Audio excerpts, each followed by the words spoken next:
May the Lord and may the love of God our Father, peace of Jesus Christ, and the fellowship of the Holy Spirit be with you all.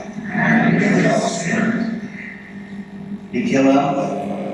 And my dear brothers, marriage is a sacrament of love and life, and we have gathered here this afternoon to celebrate them and bless the love of two people, Noella and Francis, who are celebrating their 25 years of their love and togetherness before the altar of the Lord.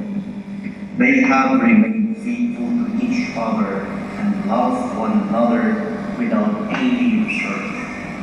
As a result, God has blessed them with the gift of a child, Norris.